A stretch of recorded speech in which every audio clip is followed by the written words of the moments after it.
समाज सेवी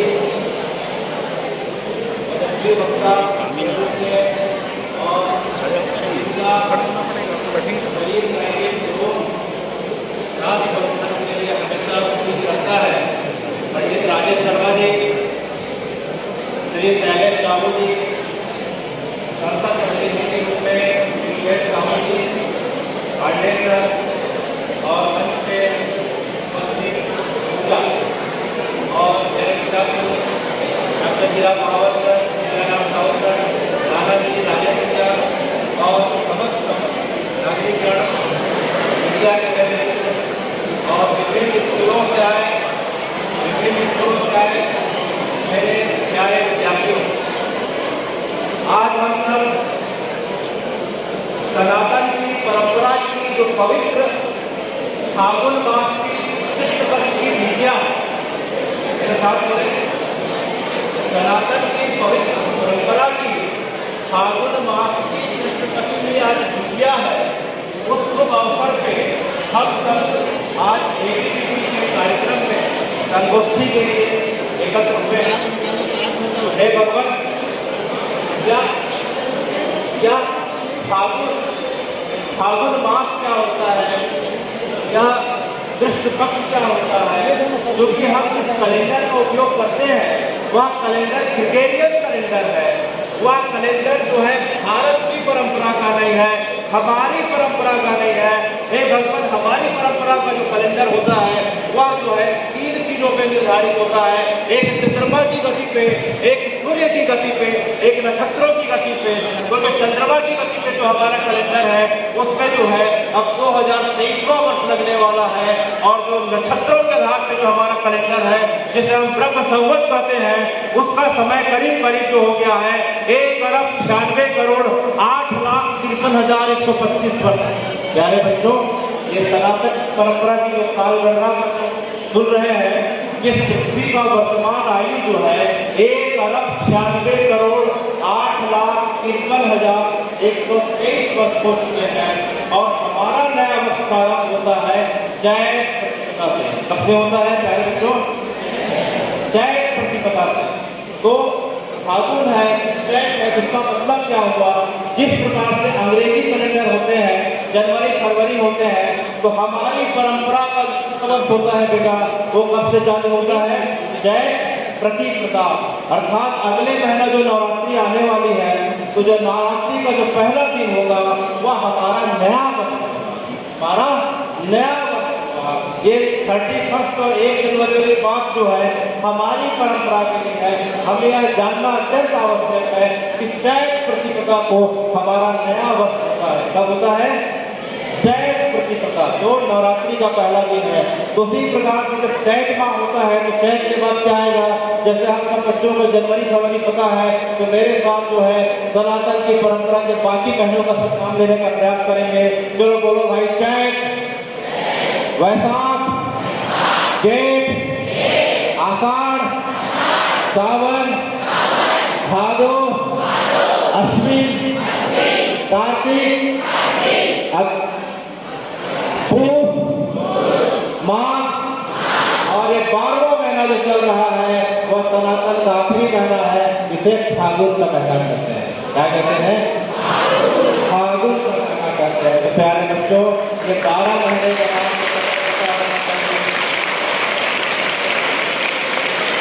पता होना चाहिए कि नहीं? खड़ा करो, पता होना चाहिए कि नहीं? 12 महीने के नाम जो हमारी परंपरा है। और हमारी परंपरा का नया साल कब होता है फिर से बताओ? चैत इस दिन नवरात्रि का पहला दिन होता है। तो हे भगवान, इसका मतलब क्या हुआ?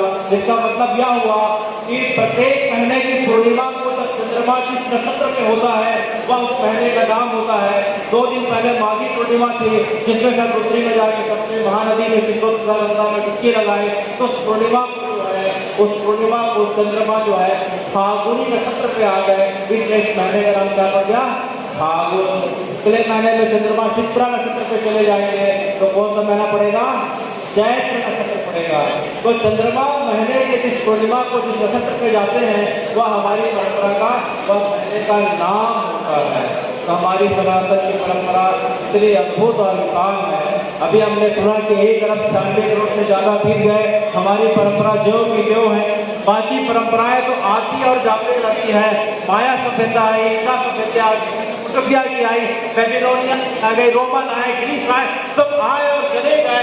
यूनेस्को के पास जो है सभ्यताओं का मात्र 4000 वर्ष का पुराना रिकॉर्ड है, लेकिन सनातन की परंपरा करीब 2 अरब पूरी हो चुकी है और 2 अरब बाकी है। इस बात का हमें गर्व होना चाहिए और गर्व होना चाहिए कि हम उस परंपरा के हमारे बारे में हम लिखे तो समझ में आता है। कब जो हम विश्वविख्यात कवि रखे हैं, जिन्होंने जो है सारे जहां से था का जो राष्ट्रगान के रूप में हमें दिया था। मोहम्मद इकबाल लिखते हैं कि रोमा मिस्र यूनान मिट गए जहां से, बाकी अभी तलक है नामो निशा हमारा। कुछ बात है कि हस्ती मिट्टी नहीं हमारी, सदियों रहा दुश्मन जमाना। तो ये सनातन ये तो प्यारे बच्चों, आज हम अखिल भारतीय विद्यार्थी परिषद, अखिल भारतीय में हमें ये जान के यह जानना भी बहुत आवश्यक है कि भारत क्या है और भारतीयता क्या है और भारतीय लोग किससे जाते हैं, भारत क्या है और भारतीय लोग क्या करते हैं, जिसके बारे में जो है सबसे अच्छा पुराणों में आता है। उत्तरम यः समुद्रस्य च, बाकी बोलो, उत्तरम यः समुद्रस्य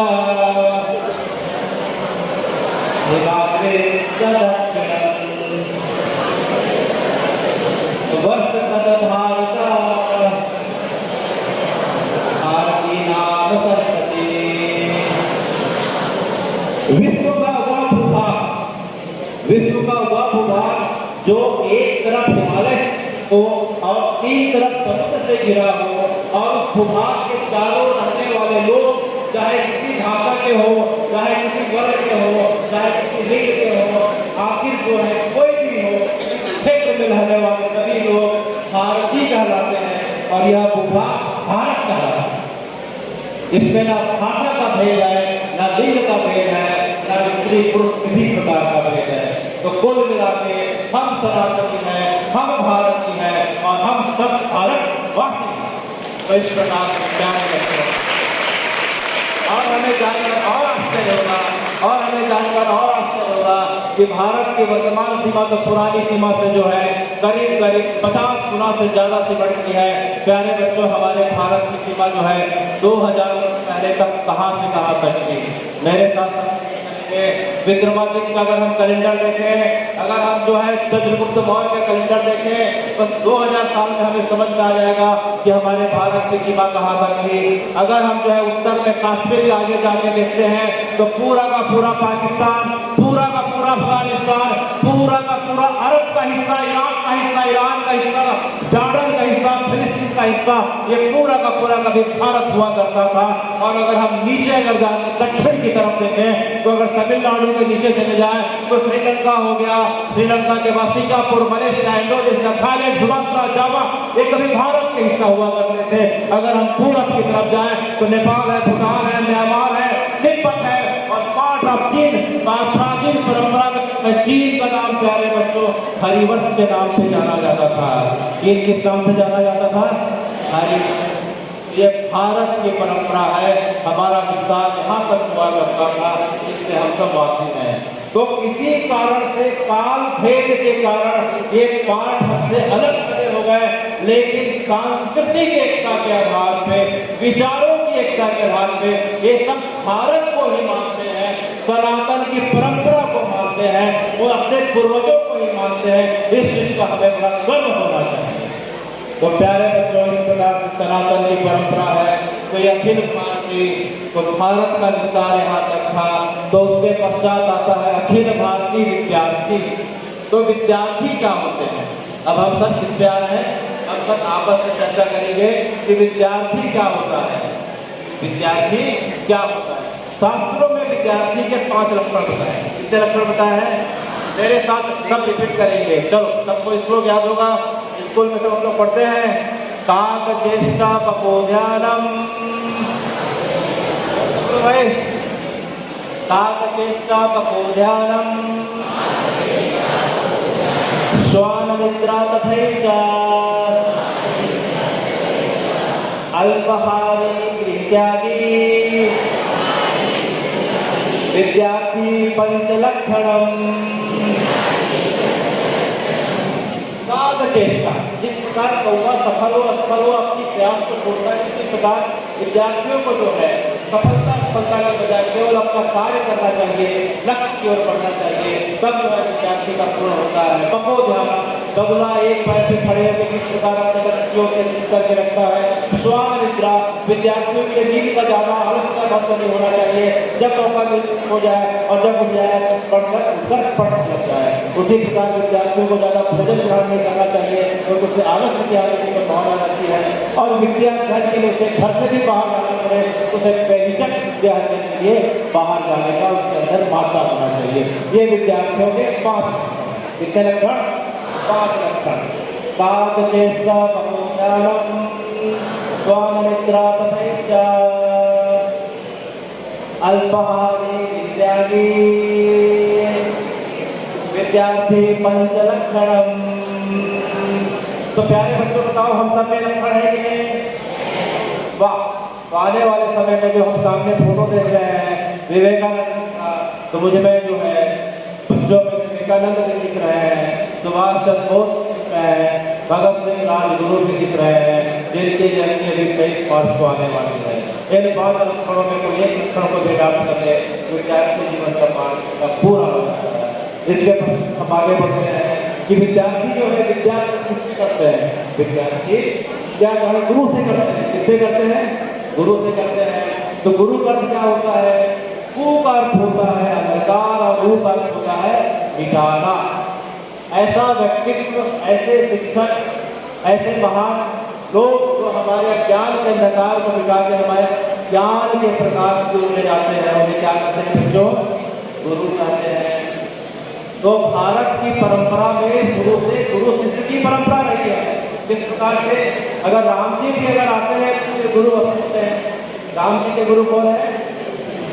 भगवान जब कृष्ण आते हैं तो उनके गुरु सांदीपनि कौन है? वो उज्जैन में जाके विद्या अध्ययन करे थे 64 दिनों में। उसके पश्चात शंकराचार्य जी आते हैं तो उनके गुरु कौन है? श्री गोविंद पाद। कौन है? ओंकारेश्वर। उज्जैन के बगल में ओंकारेश्वर करके जगह है जहाँ शंकराचार्य के गुरु गोविंद पाद हुआ करते थे। उसके पश्चात परंपरा में आगे देखें तो शिवाजी महाराज गुरु कौन है? समर्थ गुरु रामदास महाराज। कौन है? और विवेकानंद के गुरु कौन है जिनका फोटो सामने देख रहे हो? श्री रामकृष्ण परमहंस। तो भारत की परंपरा जो है शुरू से गुरु शिष्य की परंपरा रही है। तो हे विद्वान, तो वास्तविक गुरु कैसे, वास्तविक गुरु कैसे होना चाहिए? उसके बारे में शास्त्र में क्या लिखा है? बहवा गुरुआ संति शिष्या वित्त पहाड़ का कश्चित गुरुआ संति शिष्य चित्त पहाड़ का। कि हमने ऐसे गुरु देखे हैं भगवान जो जिनका ध्यान केवल शिष्य की जेब की ओर अर्थात धन धर्म की ओर रहता है, लेकिन ऐसे व्यक्ति या गुरु अत्यंत विरले होते हैं जो शिष्य के चित्त का और वित्त का जो है चित्त का रूपांतरण कर देते हैं। तो वास्तविक गुरु कौन हुआ? जो हमारे चित्त का, हमारे मन का रूपांतरण करके हमें देश के प्रति, राष्ट्र के, धर्म के प्रति मोड़ दे, वह वास्तविक गुरु। तो इस प्रकार से भारत की परंपरा गुरु शिष्य की परंपरा रही है। और इस परंपरा में जो है हमने ज्ञान जो पाया है, बड़ा अद्भुत ज्ञान पाया है। पिछले कई सौ वर्षों से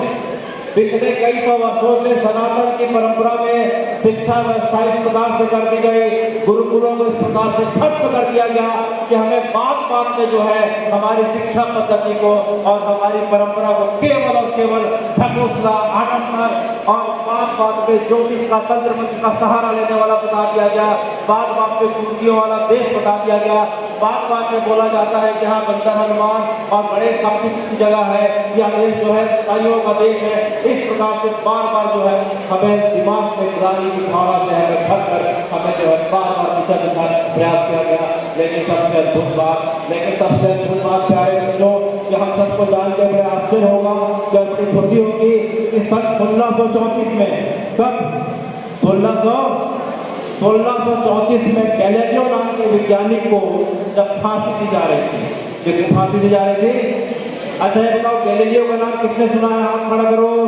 गैलीलियो जिसने पहले बार बताया कि पृथ्वी सूर्य के चारों ओर घूमती है। गैलीलियो ने पहले बार पश्चिमी देशों को बताया कि पृथ्वी सूर्य के चारों ओर घूमती है। तो गैलीलियो को फांसी की सजा दी गई, क्योंकि जो है वह अपनी परंपरा के हिसाब से उल्टी बात कर रहे थे। लेकिन हमारी परंपरा में आज आदिकाल से पृथ्वी को क्या कहा जाता है? भूगोल कहा जाता है। क्या कहा जाता है? भू का अर्थ होता है पृथ्वी और गोल माने गोल। गैलीलियो जब ये बताते हैं कि पृथ्वी चपटी नहीं गोल है और पृथ्वी सूर्य के चारों चक्कर लगाती है, तो उन्हें फांसी की सजा दे दी गई। और हमारी परंपरा में अनंतकाल से पृथ्वी को जो है भूगोल और भूदेवी के नाम से संबोधित किया गया है। भगवान के भार्या का नाम ही जो है भूदेवी रखा गया है। हम भगवान के 10 अवतारों में अगर वराह अवतार का अगर हम फोटो देखते हैं तो भगवान वराह के रूप में पृथ्वी को जो है अपने नथुने के ऊपर से समुद्र से बाहर निकालते हुए दिखाई देते हैं, जो पृथ्वी पूरी तरीके से गोल। तो इस प्रकार पूरी तरीके से वैज्ञानिक भी वैज्ञानिक रहेंगे।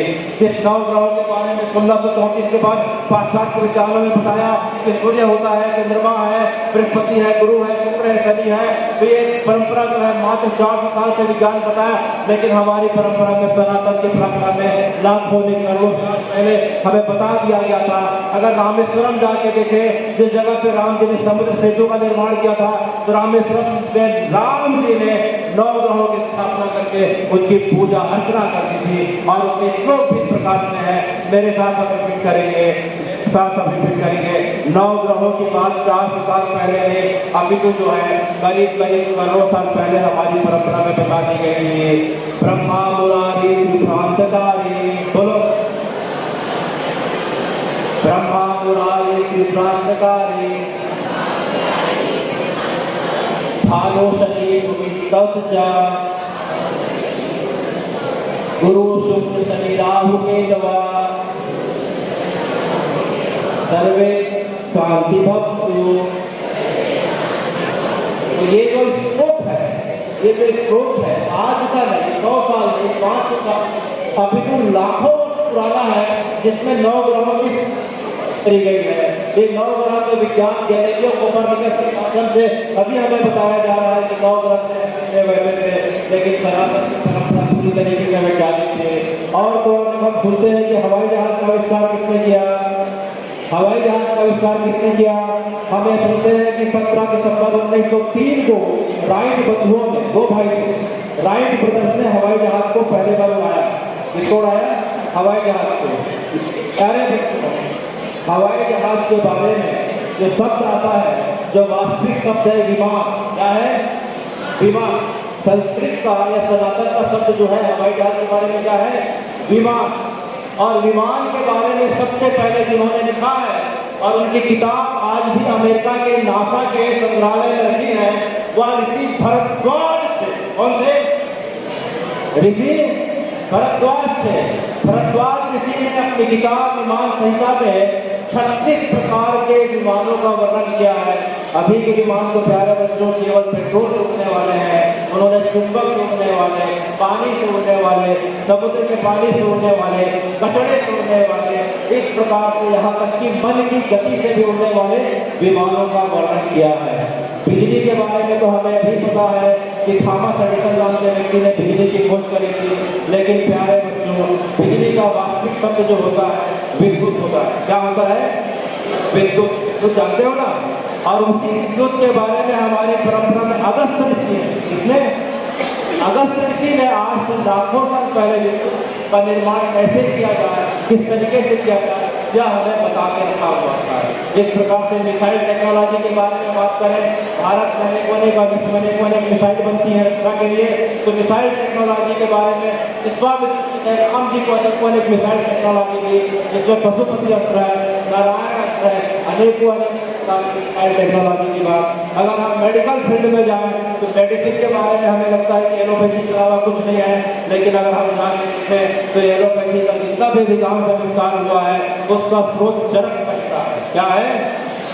चरक संहिता। चरक संहिता और सर्जरी के बारे में जो ऑप्शन किया जाता है उसके बारे में जो खोज की गई, उस खोज का जो मूल स्रोत रहा है सुश्रुत रहा है। बोल रहे हैं सुश्रुत रहे हैं। सुश्रुत के बारे में भले भारत के लोग ज़्यादा नहीं जाने, लेकिन ऑस्ट्रेलिया में, अगर हम ऑस्ट्रेलिया के मेलबोर्न में जाते हैं तो मेलबोर्न में जो है रॉयल कॉलेज ऑफ सर्जन है, वहाँ के विश्वविद्यालय में करीब करीब सुश्रुत की 30 फुट की प्रतिमा लगी हुई है। आज भी हम 30 फुट की प्रतिमा सुश्रुत की वहाँ जाके देख सकते हैं। तो इस प्रकार से भारत की परंपरा पूरी तरीके से वैज्ञानिक थी। और सन 2012 का सब मैं लेना चाहता हूँ क्योंकि हम सब उसी समय के हैं। आज से मात्र पहले की बात, जब जिनेवा में जब जो है गॉड पार्टिकल की खोज की गई। किसकी खोज? गॉड पार्टिकल कि किसी भी कण में भगवान की उपस्थिति है कि नहीं, यह जानने के लिए जो खोज की गई वह जिनेवा में खोज की गई। और उस खोज का नोबेल वो लोग को मिला, एक पीटर हिग्स थे और दूसरा बोस थे, सत्यनाथ बोस। तो पीटर हिग्स बोसान थ्योरी को यह माना गया कि प्रत्येक कण में भगवान होते हैं और हमारी परंपरा में शुरू से कण में संसार का जो है इस प्रकार से उल्लेख आता है। जब विवेकानंद से निकोलस टेस्ला मिलते हैं तो विवेकानंद ने उन्हें बताया कि प्रत्येक पदार्थ में एक चैतन्यता रहती है और प्रत्येक पदार्थ को किसी भी ऊर्जा को दूसरे रूप में परिवर्तित किया जा सकता है, ऊर्जा कभी नष्ट नहीं हो सकती। तो उसके बारे में जो है सनातन की परंपरा में कि आत्मा कभी नष्ट नहीं हो सकती, आत्मा कभी नष्ट नहीं हो सकती। गीता जी के दूसरे अध्याय के 23वें श्लोक में, ठीक है, दूसरे अध्याय के 23वें श्लोक में यह श्लोक सब हम जो है सुनते आए हैं। नैनम दंती शास्त्राणि नैनम दहती पावका। याद है बच्चों? नाम सुने हो? नैनम छिदंती शास्त्राणि नैनम दहती पावका न चायनम क्लेदंती आपा न शोष्यति मारुता। गीता जी का अध्याय 2 श्लोक क्रमांक 23। श्लोक क्रमांक 23। आत्मा को न वायु सिखा सकती है, न जल जला सकता है, न कोई अस्त्र शस्त्र काट सकते हैं। उसी बात को निकोलस टेस्ला जो है पश्चिम के माध्यम बता रहा है कि ऊर्जा का जो है नष्ट नहीं किया जा सकता, केवल रूपांतरण किया जा सकता है। यह सनातन की परंपरा है जिसका हमें जो है गर्व होना चाहिए। इस प्रकार से हम आगे बढ़ते जा रहे हैं कि अखिल भारतीय विद्यार्थी परिषद की जो धमतरी इकाई, कौन सी इकाई है यह? धमतरी इकाई के तत्वाधान में यह अत्यंत सुंदर जो है कार्यक्रम का आयोजन किया गया है। तो प्यारे बच्चों, हम सबकी चर्चा करें और अपने शहर धमतरी की चर्चा न करें और धमतरी के मूल स्वरूप को न जानें तो ये जो है इस कार्यक्रम के साथ न्याय नहीं होगा। तो प्यारे बच्चों, इस चीज को बड़े ध्यान से सुनना, चाहे जो ऊपर में है चाहे नीचे में है, कि चूंकि हम सब धमतरी जिले के हैं, धमतरी वाले हैं, सबका जन्म और सबका रहन सहन पालन धमतरी में हुआ है, इसलिए धमतरी के बारे में जानना अत्यंत आवश्यक है। इसके बारे में, हमारे धमतरी के बारे में और जानने के साथ इसके बारे में प्रचार करना अत्यंत आवश्यक है कि बेसिकली धमतरी क्या है। धमतरी का मूल स्वरूप जो है, यह नाम धमतरी तो वर्तमान में पड़ा। इस प्रकार से महानदी जो है, धमतरी में महानदी जो बह रही है वह उसका मूल नाम नहीं है। महानदी का पुराना नाम महानंदा था, उसके पहले उसका नाम श्री नीलोत्पल गंगा था, उसके पहले उसका नाम श्री चित्रोत्पदा गंगा था। उसी प्रकार से धमतरी का नाम वर्तमान में भले धमतरी है, लेकिन प्राचीन काल में यह धर्मतराई था। क्या था? इसका प्रमाण कोई अगर आपसे पूछे कि धमतरी का नाम धर्मतराई था, इसका क्या प्रमाण है? इसका यह प्रमाण है कि राम जी का एक नाम आता है धर्म। राम जी का एक नाम क्या है? धर्म। भगवान के अनेकों अनेक नाम होते हैं, उसमें भगवान का एक नाम धर्म है। कहीं भगवान को धैर्य बोला गया, कहीं भगवान को सत्य बोला गया, कहीं भगवान का नाम सनातन है। तो उसी प्रकार से राम जी का एक नाम धैर्य है। इसका प्रमाण वाल्मीकि रामायण के अरण्य कांड के 37वें सर्ग के 13वें श्लोक में आता है। अरण्य कांड के 37/13 में आता है, राम विग्रहवान धर्मा साधु सत्य पराक्रम अमः विग्रहवान धर्मा साधु सत्य पराक्रमा। राजा विश्वस्य लोकस्य जामति राजा विश्वस्य लोकस्य देवानां युवासवा कि हे राम जी आपको सचमुच धर्म की प्रतिमूर्ति है। राष्ट्रीय आप किसकी प्रतिमूर्ति है? धर्म और राम में कोई अंतर, क्योंकि राम ऐसा कोई कार्य करते ही नहीं जो धर्म के विमुख जाता हो। तो राम ही धर्म है और धर्म ही राम है। तो हम सबको पता है कि जब राम जी वनवास के समय जब राजीव लोचन जी का दर्शन और कुलेश्वर महादेव का विजय करते हुए जब धमतरी की यात्रा पे आए, प्यारे बच्चों ध्यान से सुनना, राम जी जो है वनवास की यात्रा में आगे बढ़ रहे हैं। बीच में हम अंकित जी हैं और सामने रंगलाल जी हैं, पीछे राम भैया है। इस प्रकार से यात्रा करते करते करीब 10-15 बजे के आसपास वे पहुंचते हैं। तो हमारी जानकी जी बड़ी सी कोमल, उन्हें जो है जल्दी भूख प्यास लग जाती है, जल्दी ठंडी गर्मी का एहसास होने लगता है। तो हमारी जानकी जो है बैठ गई, इस जगह पे बैठ गई और उनके शरीर में पसीना इस प्रकार से निकलने लगा। लक्ष्मण जी जान गए कि जो है माँ जी को भाभी माँ को भूख लगी है। वह दौड़ के खाते हैं और खाने के बाद जो है जानकी अत्यंत प्रसन्न होती है। तो जिस जगह पे बैठ कर उन्होंने कंदमूल खाया वह इतवारी बाजार का किले का हनुमान है। वह इतवारी बाजार के किले का हनुमान का मंदिर कहलाता है जिस जगह पे बैठे। और उस जगह से बड़े प्रसन्नता से आगे बढ़ते बढ़ते दोपहर के करीब 1-1:15 बजे रुद्रेश्वर मंदिर के पास आम नीम आंवला बरगद का जो पेड़ है उसके नीचे पहुंच जाते हैं। तो जिस रास्ते से राम जी आगे बढ़े वर्तमान में वह जगह राम बाग कहलाता है। कौन कहलाता है? राम बाग कहलाता है। उसके बाद राम जी आगे बढ़ते जा रहे हैं तो वह जगह राम बाग कहलाता है। और राम जी जब आगे बढ़ने के बाद श्री चित्रोत्पला गंगा जो वर्तमान में महानंदा महानदी है उसके तीर पहुंचे। उसके तीर माने किनारे, तीर माने किनारे। तो हम आज भी जाके देखें कि श्री चित्रोत्पला गंगा के तीर में वह आज आम का, आंवले का, बरगद का, पीपल का 4 पेड़ मिलकर एक पेड़ आज भी वहाँ मंदिर के बगल में है। उस पेड़ के किनारे उन्होंने विश्राम किया। तो राम जी, हे राम जी आप धर्म के स्वरूप हैं और धर्म जो है चित्रोत्पला गंगा के तीर, और तीर को छत्तीसगढ़ी में तराई बोलते हैं, इसलिए धर्म जो है चित्रोत्पला गंगा के तराई में आकर विश्राम किया। इस जगह का नाम क्या पड़ा? धर्म तराई, क्योंकि धर्म का भ्रंश धर्म होता है और तीर का भ्रंश तराई होता है। इसलिए राम जी जो है लखनलाल और अपनी जानकी के साथ इस जगह पे आके विश्राम को पाए। इसलिए हमें गर्व होना चाहिए कि हम राम जी के चरण कमलों से शोभित इस जगह धमतरी के निवासी हैं। इस जगह का पानी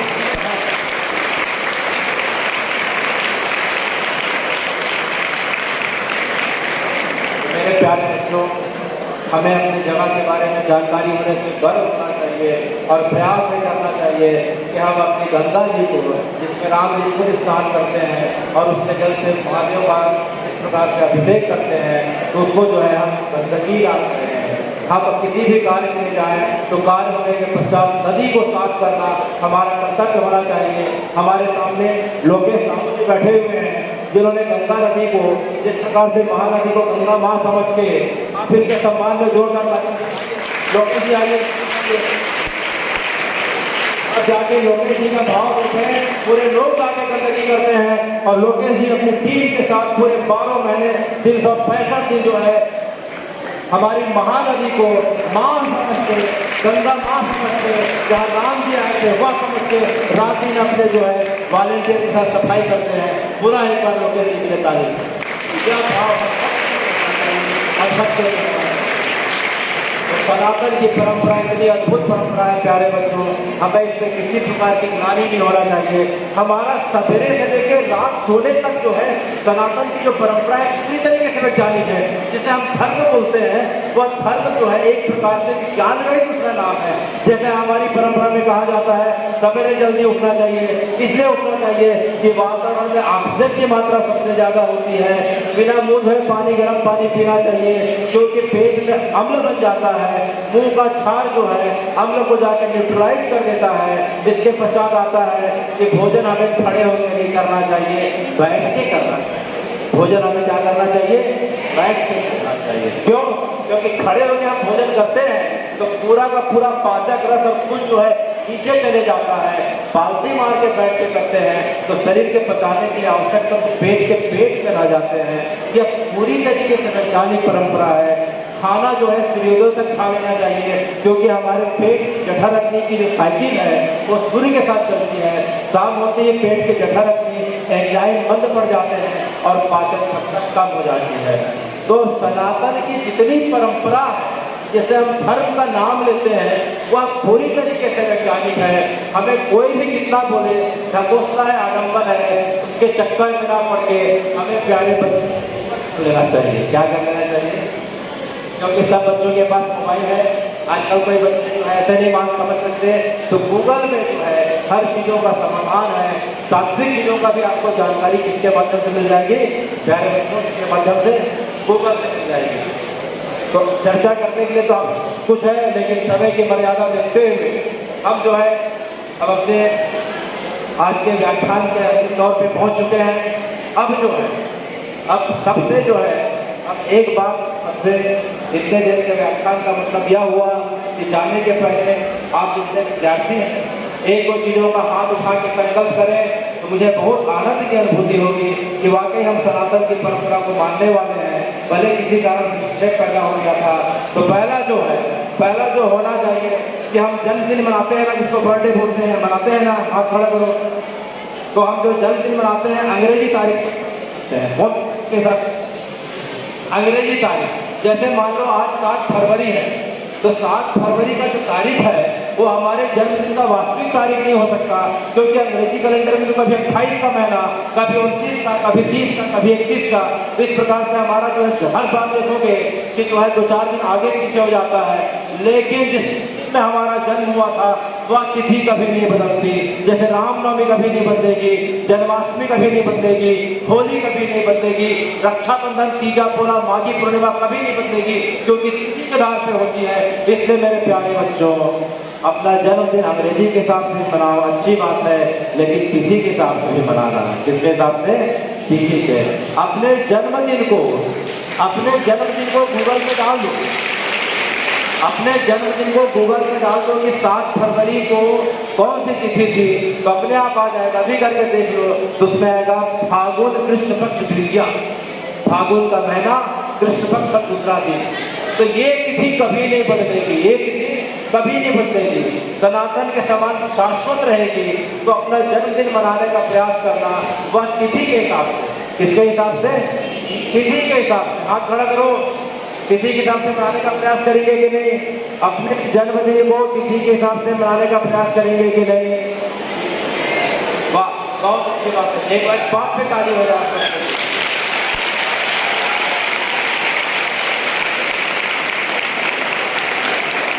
दूसरी बात, अभी हमने सुना कि हमारा जो नव वर्ष पड़ता है, कब पड़ता है?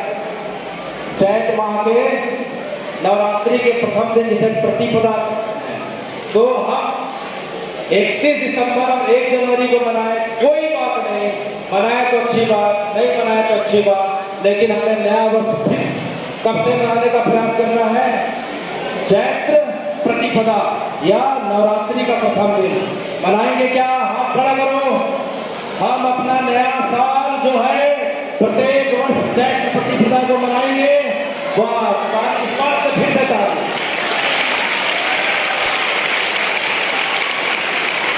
प्यारे बच्चों, समय की मर्यादा देखते हुए अब मैं आखिरी पंक्ति के साथ अपने वाणी को विराम देना चाहता हूँ, और हो सकता है कि कभी के साथ फिर मुलाकात हो, आगे चर्चा करें। देखो भाई, फरवरी चल रहा है, फागुन, और कुछ दिन के पश्चात मार्च आने वाला है, बसंत ऋतु आने वाली है, मार्च का महीना आने वाला है। मार्च कहीं ऐसा ना हो कि हम होली की मादकता में भूल जाएं, और जिस चीज़ को याद कर, किस लिए याद होना चाहिए? प्यारे बच्चों, मार्च हमें किस लिए याद होना चाहिए? मार्च हमें इसलिए याद होना चाहिए क्योंकि वो मार्च का 23 मार्च 1933 का दिन, कौन सा दिन? 23 मार्च 1933 का दिन, वह दिन जब लाहौर के सेंट्रल जेल में भारत के 3 वीर सपूतों ने, भगत सिंह, सुखदेव, राजगुरु ने, किन-किन ने? भगत सिंह सुखदेव राजगुरु ने हंसते हंसते फांसी के फंदे को चुमा और किस प्रकार से चुमा, क्योंकि मेरे पास राग नहीं है, आपके साथ अनुराग है। आप लोग राग के साथ गाइए, मैं आपके साथ अनुराग के साथ गाता हूँ, और खड़े होकर गाइए, 2 लाइन को झूम के गाइए, तभी हमारी जो है वीर सपूतों के लिए सच्ची श्रद्धांजलि होगी। मेरा रंग दे बसंती जो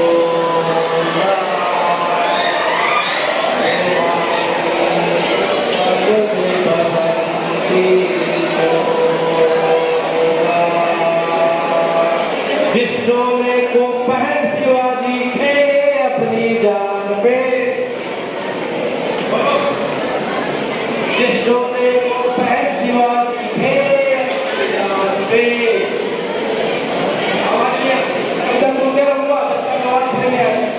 इसमें शर्माना नहीं है। जिस चोले को पहन शिवाजी खेले अपनी जान पे,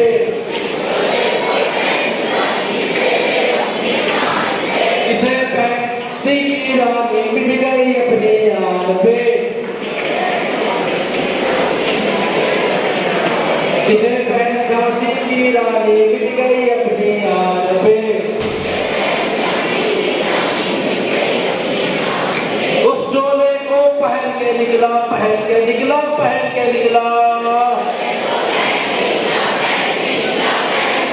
उस चोले को पहन के निकला, पहन के निकला, पहन के निकला।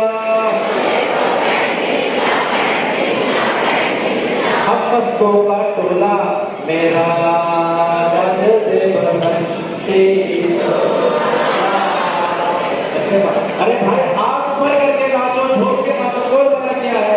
अब होली का स्वागत